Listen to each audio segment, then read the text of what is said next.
تو ہم اگر اپنی نفسیات پر اور اپنے لاشعور پر کچھ کنسنٹریٹ کریں مراقبے کی شکل میں کسی بھی اور ارتکاز توجہ کی کیفیت میں، تو شاید ہم وہ دھنیں سن سکیں جو الستو بربکم والی ہیں۔ حضرت خواجہ نظام الدین اولیاء، جن کے اسم گرامی سے چشتی نظامی سلسلے کا آغاز ہوا، آپ نے فرمایا تھا آپ کو پوربی راگ بہت پسند تھا، اور پوربی راگ سن کے فرماتے تھے کہ ہم پوربی سنتے سنتے بوڑھے ہو گئے، یہ جوان کا جوان ہے۔ اور آپ نے فرمایا کہ نظام الدین کے روح کے کانوں نے الست کے دن الستو بربکم بھی پوربی میں سنا تھا۔ انہیں معلوم ہوا، ان کے باطن کے تار جھنجھنائے، اور وہ جو حلف انہوں نے دیا تھا وہ محسوس کیا۔ اس کے بعد قرآن کریم میں جو نفس کے کیفیات بیان کی گئی ہیں اور اس کے مدارج بیان کیے گئے ہیں، وہ بھی دراصل وہی ہے، تزکیہ باطن اور اصلاح نفس ہے۔ نفس مطمئنہ ہم سن لیتے ہیں، ہم اس کا ذکر کر دیتے ہیں، اس کے مفہوم سے ہم آگاہی رکھتے ہیں۔ واٹ از نفس مطمئنہ؟ ہم اسے کیسے حاصل کر سکتے ہیں؟ اس کی علامات کیا ہیں؟ اس کی نشانیاں کیا ہیں؟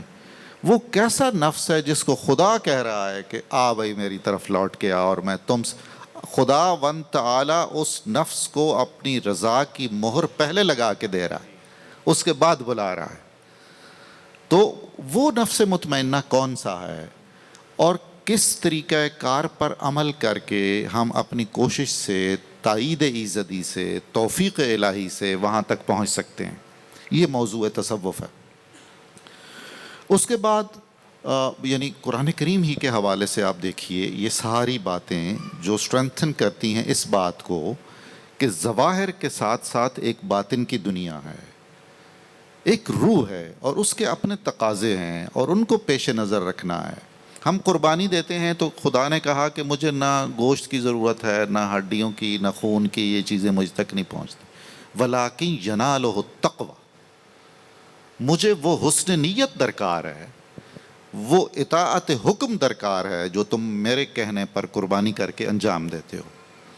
تو یہ اخلاص فی العمل ہے، اور اسی اخلاص فی العمل کی دوسری تعبیر ہے جس کو ہم تصوف کہتے ہیں۔ جلال الدین رومی نے کہا تھا ماز قرآن مغز را برداشتیں، ہم نے قرآن کریم سے اس کا مغز حاصل کیا ہے، لب مطلب حاصل کیا ہے۔ اور یہ لب مطلب وہی ہے کہ ہم عبادات تو ضرور کریں، لیکن ہماری وہ عبادات محض ایکسرسائز نہ ہوں، ایسی بے معنی ایکسرسائز نہ ہوں، اور ان کا ہمارے دل اور دماغ پر اور ہمارے باطن پر کسی نوعیت کا کوئی اچھا اثر نہ ہو۔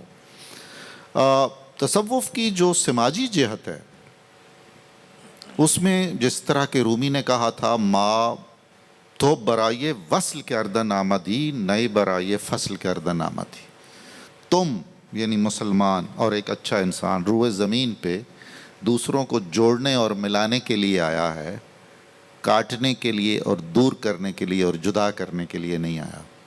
پاک پتن میں بابا فرید الدین گنج شکر کو کسی نے چھری تحفے میں پیش کی۔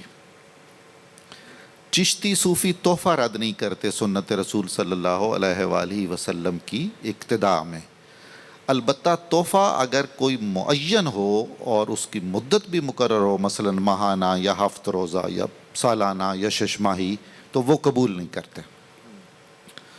چشتیوں کے ہاں تحفے کا غیر متعین ہونا چاہیے، جنس، مقدار، معیار اور مدت کے اعتبار سے۔ ان میں سے کسی ایک چیز میں بھی اگر وہ معین ہو جائے گا تو وہ وظیفہ بن جائے گا، اور وظیفہ چشتی نہیں لے گا۔ چھری قبول کی، آپ نے اسے چوما اور واپس کیا۔ آپ نے فرمایا کہ یہ کاٹنے والا آلہ ہے، کاش تم مجھے یہ نہ دیتے، تم مجھے سوئی دھاگا دیتے تحفے میں، جو ٹوٹے ہوئوں کو، کٹے ہوئوں کو سیتا ہے اور جوڑتا ہے۔ تو ہم آج کے اس معاشرے میں یہ محسوس کرتے ہیں کہ ہماری روحیں اور ہماری نفسیات اس قدر ٹوٹی پھوٹی ہے اور اس قدر منتشر ہے، پراگندہ ہے، اور سینے والے کوئی نہیں ہے، سوئی دھاگا نہیں ہے۔ آپ جدھر نگاہ دوڑائیں گے آپ کو خنجر ہیں، تلواریں ہیں، چاقو ہیں اور نیزے ہیں اور پتہ نہیں کیا کیا ہے۔ وہ رفوگر کہاں گئے؟ وہ رنگریز کہاں گئے جو صبغت اللہ میں رنگ دیتے تھے؟ صوفیاء کا یہی کمال ہے کہ وہ اس اخلاق محمدی کی خوشبو ہم تک پہنچاتے ہیں جس پر رسول اللہ صلی اللہ علیہ وآلہ وسلم نے فخر بھی کیا ہے، اور آپ نے اپنی بعثت کا بہت بڑا مقصد قرار دیا ہے اس کو، بعثت لأتمم مکارم الاخلاق۔ اب حسن خلق ہی نہیں ہے کسی میں۔ علامہ اقبال دیکھیے، اپنے عہد کے عظیم ترین عاشق اور صحیح معنوں میں صوفی۔ صوفی کا مطلب وہ ایک خاص وضاقتہ اور وہ نہیں ہے، وہ ہو تو سبحان اللہ۔ صوفی ایک کیفیت ہے، صوفی ایک مزاج کا نام ہے، صوفی ایک انداز فکر کا نام ہے۔ تو علامہ اقبال، میں تو انہیں اپنے عہد کا بہت بڑا صوفی مانتا ہوں، انہوں نے کہا گر نداری از محمد رنگ و بو، از درود خود میالا نام او۔ اگر تم میں رسول اللہ صلی اللہ علیہ وسلم کے اخلاق کی خوشبو نہیں ہے تو یقین جانو تمہاری زبان اس قابل نہیں ہے کہ اس پر محمد رسول اللہ کا نام آئے۔ اب ہم ماتھے پہ محراب ہوگی میرے ماتھے پہ، اور میں آپ کو کثرت سے محو عبادت بھی نظر آؤں گا، لیکن اگر آپ اخلاق محمدی مجھ میں سے تلاش کریں گے تو شاید دوربین اور خوردبین لگا کر بھی تلاش نہ کر پائیں۔ یہ جو خلیج ہے، یہ جو دو عملی ہے، ظاہر اور باطن کی جو یہ دوری ہے، اس خلیج کو پاٹنے کا کام ہے تصوف، اور یہ رفوگری کرتا ہے صوفی۔ بہت شکریہ۔